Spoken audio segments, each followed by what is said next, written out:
everybody. Welcome to another edition of Talking Fitchburg on this Monday, July 20th, 2020. I'm Jeremy Crosby. Hope you had a wonderful day out there. Nice day, not too hot out there. Temperatures will rise a little bit later this week. And back to a very hot and steamy weekend this upcoming weekend. Past weekend, too. If you got out on Saturday like I did, it was a scorcher out there, to say the least. So keep practicing. Of course, all of the stuff related to COVID-19, including social distancing and masks, but also remember to hydrate, as it has just been a scorcher out there. And got some rain over the weekend, too. Like I said, this week looking like it's going to get hotter and hotter each day. And it's okay. It's okay. We're in summertime, so let it be, right? We've got a busy show for you coming up here today. We'll get you updated on the latest headlines. Busy Monday here.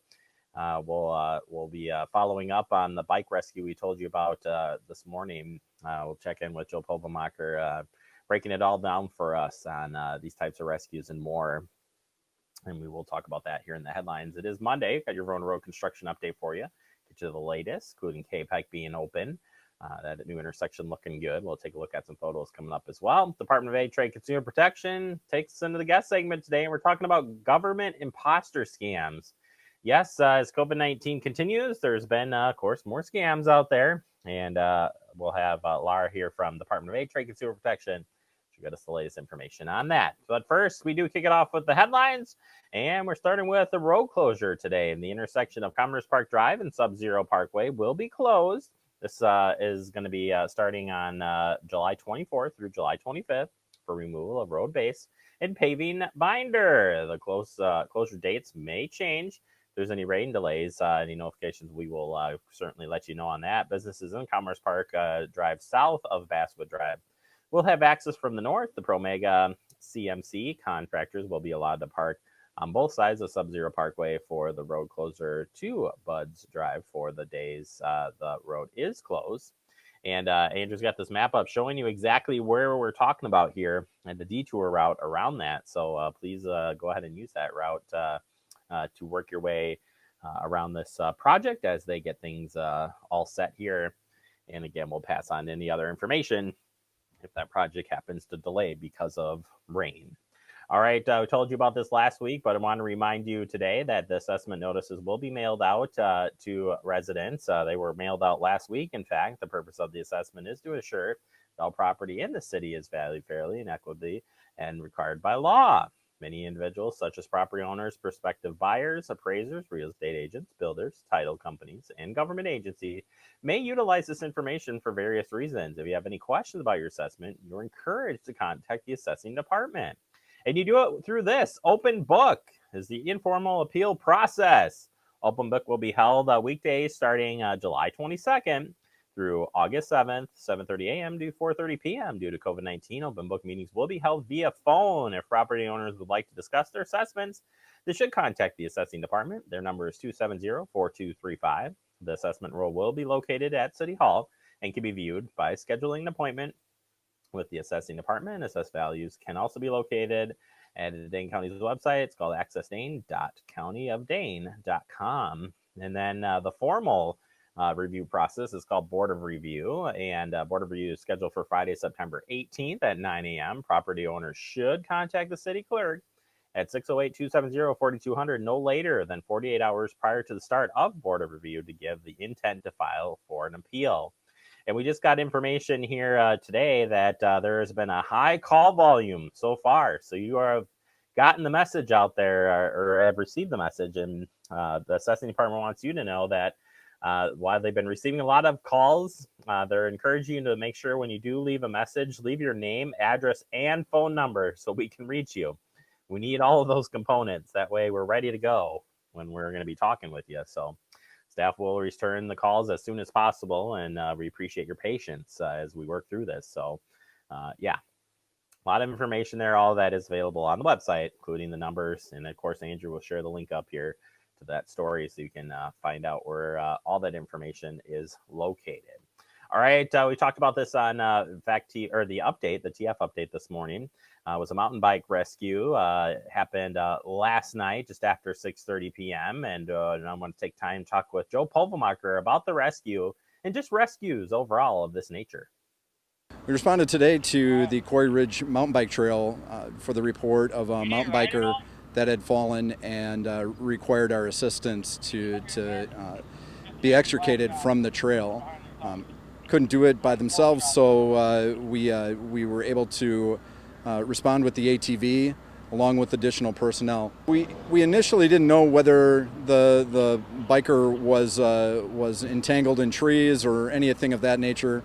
We brought additional equipment to be able to cut down any trees that would have impeded the rescue, along with the ropes that may have been needed for mechanical advantage. The good news is we were able to access the patient with the ATV. The patient was treated by Verona EMS, and we were able to bring that patient out to a waiting ambulance. They have been transported, I believe, to Meriter, but the good news is right now all seems stable, and I'm sure that the biker will learn more at the ER as far as what kind of injuries were sustained. You'll hear about the golden hour. Golden hour in response to trauma is to make sure that they're at the emergency room within 60 minutes. So that means that we have to work very diligently to find the patient, package the patient, and get them transported to the hospital. So we evaluate a number of different mechanisms for transport, not only ground ambulance, but also the potential to bring in a helicopter. If the injury is of significance and the patient requires additional, more immediate treatment, they would be transported to a level 1 trauma center, and that for us is the UW. Didn't look like the patient required that level of treatment today, so transport was initiated by ground ambulance, and more information, I'm sure, will come out of the treatment that happens at the emergency room. I can tell you, we went into this assuming that this was going to be a more elaborate rescue because we just didn't have a lot of intelligence. So the intel on this, the situational awareness was very poor. So you have to basically default to the most difficult rescue. So bringing as much equipment as you can, so that we don't have to go back and forth between our fire vehicles and where the injury took place. It turned out that we didn't need much in the way of technical rescue. It was a very low risk situation right now. So the patient was able to be loaded fairly quickly. Our biggest issue was trying to get the ATV to the patient, because these are mountain bike trails. They're not set up to be ATV trails. And those are things that we have to try to get in front of every season. And this season, with some of the overgrowth on the trail, it was a little bit more difficult for us to access. But eventually we were able to make it to the patient, assess the situation, basically treat and package the patient so that they could be transported. I think this is a really good indication of the types of things that we need to be prepared for. City of Fitchburg is a well-rounded community. We see everything from the urban to the rural, and here's a perfect example of where we pride ourselves on our biking community. We have an excellent trail here at Quarry Ridge, but with mountain biking there are risks, and some of those risks were experienced today.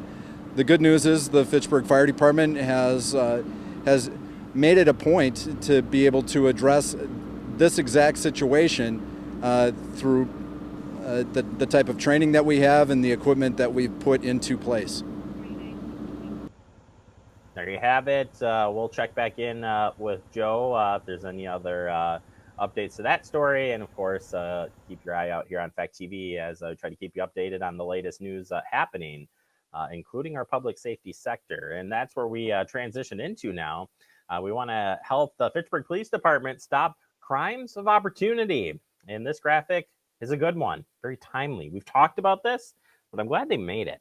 And it says here, we continue to receive reports of unlocked cars entered overnight and burglaries resulting in garage door openers left in these cars. In many of cases, the suspects enter the garage and search for car keys. Unfortunately, We have also heard of several cases where the subjects have entered the homes through the unlocked garage doors. So, if you park your cars outside, make sure they are locked. Remove the garage door openers or other valuables. Consult your garage door opener manual to learn about additional security features that allow your overnight locking or temporary disabling of the remotes. For under $50 and with a Wi-Fi network, you can retrofit an existing opener with a device to monitor the status of your garage door, to receive alerts, set timers, and open and close the door from anywhere on your phone. No matter what you do, remember to keep your garage doors closed. It's important to lock the door between the house and your garage.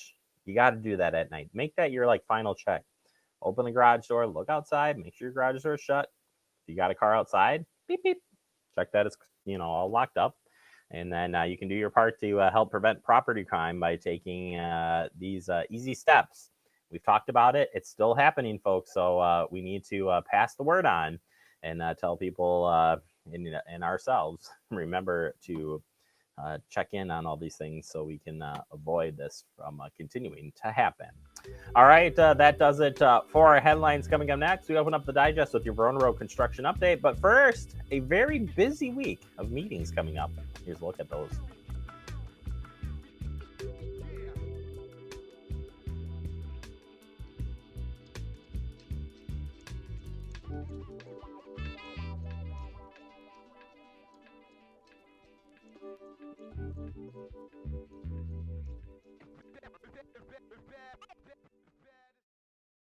See on page 4 that the projections need to be flood next Thursday? Seriously? Thursday?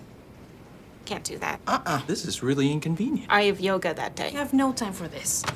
So, I can't do Thursday, but I can do Friday. Disasters don't plan ahead. You can. Talk to your loved ones about how you're going to be ready in an emergency. Don't wait. Communicate.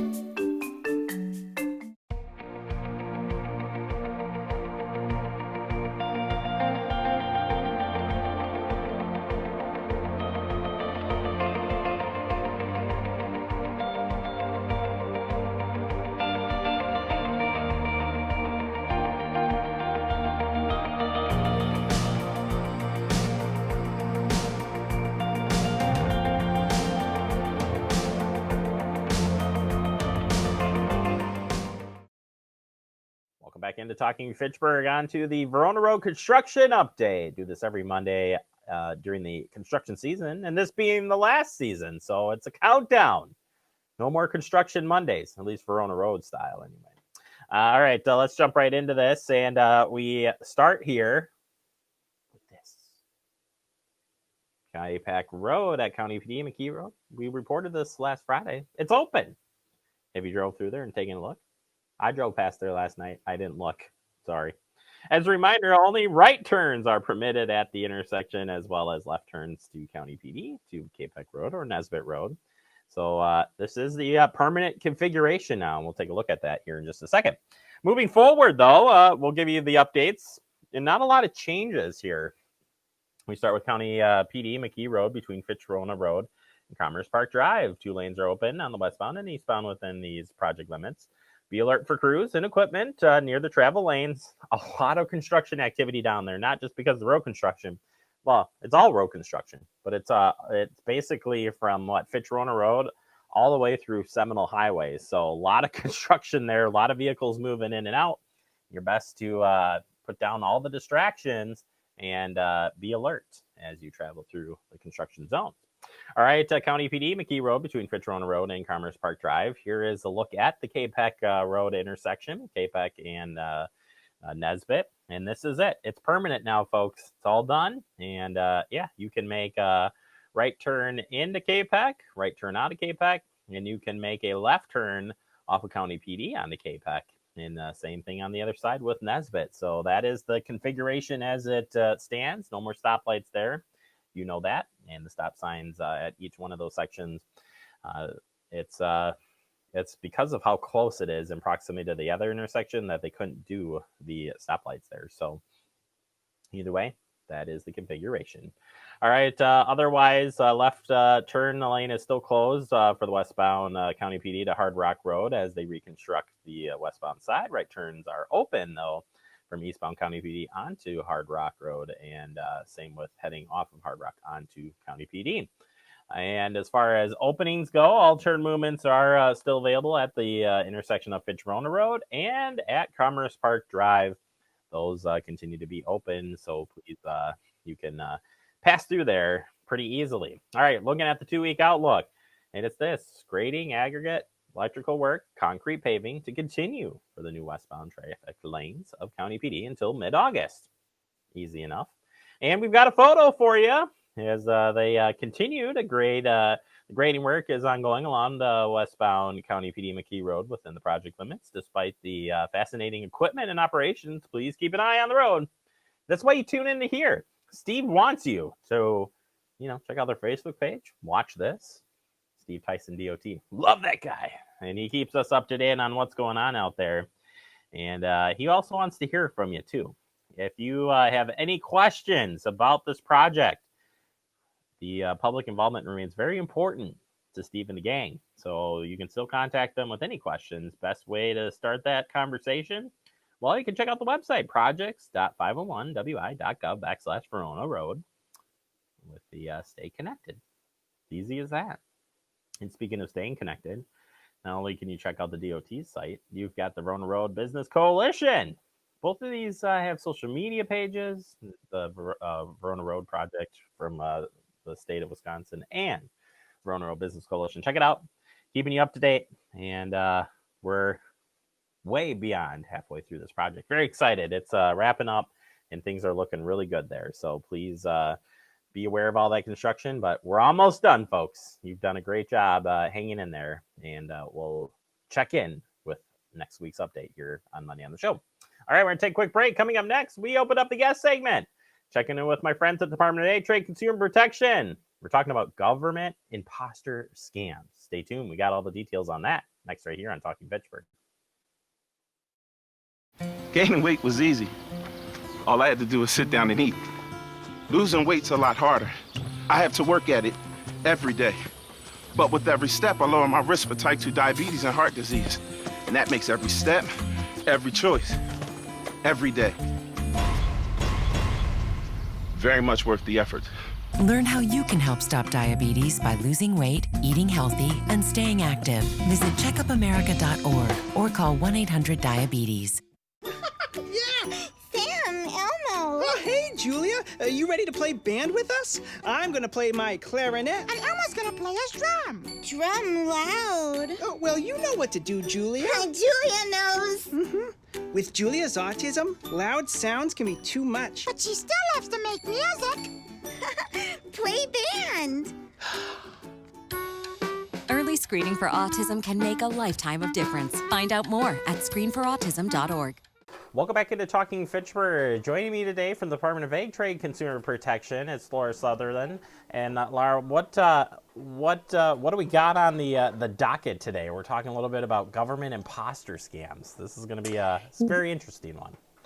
Yes. So we often talk about important programs that are put out by the government means that scammers are going to come and try to capitalize on that, right? So we have a lot of important programs being lifted up by the government right now because of the pandemic.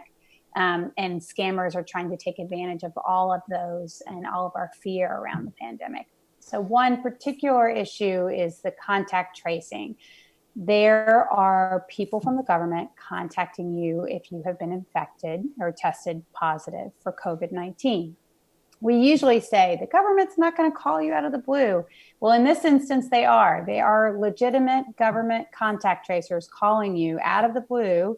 Well, not out of the blue, but because you've been infected, to find out about who you may have exposed. And so it's a super important aspect of getting control of this virus. What the government's going to ask you is your name, your address, your date of birth. They're going to want to know when you've got infected, who you've been around. They're going to give you some suggestions about quarantine. Here's what they're not going to do. They're not going to ask you for personal identifying information or any money. So if you have somebody calling you suggesting they're a contract tracer, and then they ask you for your social security number, or they ask you for your bank account or your credit card, that is a scam.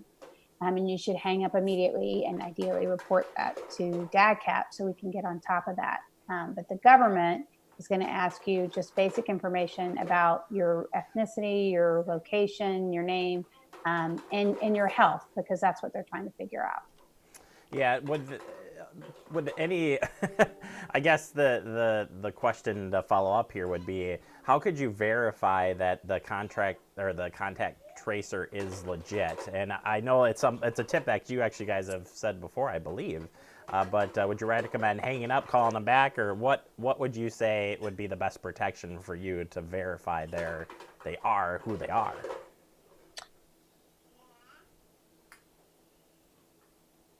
You ask them a series of questions to verify who they are, and I think the tip off is if it's a scammer, they're going to hang up, or they're going to start asking you for information that you shouldn't be giving out, like your social security number. So you can push them to verify who they are, get their callback number, get their name, get their ID, that kind of thing. But at the end of the day, if it's a scammer, they're trying to get information that you shouldn't be giving. So that's really going to be your tip off. If you're feeling uncomfortable, you could call back DHS and say you think you've been contacted by a tracer and you want to be helpful, and then give them information and initiate that call yourself. But we encourage you to do that. These contact tracing efforts are really important in terms of getting control of the virus. So we definitely want folks to engage with these legitimate contact tracers when they call, if they are in fact legitimate. Yeah, absolutely. Very, very good information there. Another piece that we did see come up was the mask. We have the mask order here in Dane County to wear a mask, but COVID mask exemption cards, we saw that starting to surface up. Are these legit or not? There is no government issued mask exemption card. Those don't exist. So if somebody's asking you to pay for one, don't do it. It won't get you anywhere except for maybe a good chuckle at a cocktail party someday. But they don't exist. They don't work. They're not accepted, and they are a scam. So we encourage people not to fall for that. And we encourage people to wear masks when they're in public, like the health advisors and that are suggesting. Absolutely. One that we've talked about in the past, and now with schools, well, colleges specifically, if you're heading into college, and the student loans, what do we have on that front for safety tips here? So again, that is a 6-month forbearance program on certain federal loans. Really great resource that the government is giving student borrowers. What's important to know about this in terms of scams is you don't have to do anything. You don't have to fill out an application. You don't have to give any information to people. You don't have to pay any money. These loans that are federal loans that are eligible for this program are automatically put in forbearance, and the interest is not accruing for a 6-month period. That started in March and it will extend to September. So the thing you should know is if somebody calls you out of the blue and says, there's this great program from the CARES Act, from the federal government, fill out this application to get this resource. That is a scam. You don't need to fill out an application, or you don't need to pay any money. So anybody who's reaching out to you in an email, on a phone call, and a pop-up suggesting that you should apply and provide information to get this resource is a scam. The other caveat I want to say, though, is not all federal loans are covered. So while you don't have to do anything to be eligible for this resource, we encourage you to call your loan servicer to find out which ones are eligible and which ones aren't, because the ones that aren't eligible, you need to continue to pay. And private loans, so if you have a combination of federally subsidized and unsubsidized loans, and you have private loans, those private loans are not part of this program. That said, there are servicers that are extending this relief to private loans as well. So our message to consumers that have student loans is there are a lot of good resources out there. And some of them are being put in forbearance and don't have interest. You should call your servicer to find out if you're eligible. And actually, I have a 1-800 number at Ascendium. It's a free, it's free information that I can give you. I don't have it at my tips right now, unfortunately, but I can give you that 800 number. It's a free hotline. Consumers can call and learn all about the CARES Act relief that they can get for student loans. And I'll get that to you so you can get it to your listeners. Hey, don't worry. We're going to put it up on the screen right now so people can see that here. That's the best part of television is we can fit that in there. So no worries on that front. Wrapping up here real quick on the debt collection scam. Not surprised here that picking on the vulnerable, but what are you getting reports of on this specific scam? Yeah, so you might be getting a call, official letter that looks like your correct name or address or social security number. Often fake debt collectors say they're with a law firm or a government agency to try to legitimize their request. Or they're with the FTC or the IRS. They sometimes threaten that they're going to arrest you if you don't respond to them. The truth is there's no legitimate reason for someone to be asking you to wire money or recharge a money card in order to pay your debts. So if you're unsure about whether there is a legitimate debt collection, when you're pursued by one of these debt collection letters, look up the official number on the government agency and call them to determine whether or not you have legitimate debt. But certainly if someone's threatening you with jail or arrest, that is not a legitimate means for debt collection. It's illegal. And frankly, some debt collectors do that. But when you do have a debt, and that would be illegal too. So there's both the scam debt collection and then there's the illegitimate form of debt collection. If someone is threatening you in that way, you should file a complaint. You can file a complaint with the Department of Ag, Trade, and Consumer Protection. You can also file a complaint with the Department of Financial Institutions, who enforces the debt collection law. And they can let you know what your rights are in that regard. Laura, thank you so much for all the information. Hit up the website and check in with you guys. There's so many great resources that you all have out there. So make sure that you check in. And where can they find all those resources at? They can find them. They can call our 1-800 number at 1-800-422-7128, or they can go to our website where we have a lot of fact sheets. And that is datcp.wi.gov. Laura, thank you so very much. Stay safe out there, and we'll check back in with you real soon. Okay. Thanks for having me, Jeremy. Really appreciate it. Glad to have you on board here, and great information. Yeah, check out the website. They've got a lot of great resources out there and to keep you protected. We'll take a quick break. More to come. You are watching Talking Fitchburg. Touchdown! Oh, did you see that? Whoa, we scored? Yeah, we scored. We're going to the playoffs. I can't believe I missed that. Every time I'm buzzed, I spend too much time on my phone.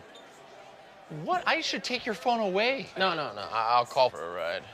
Hey, why does my face look like that? I'm playing with these new face filters. Okay, you know what?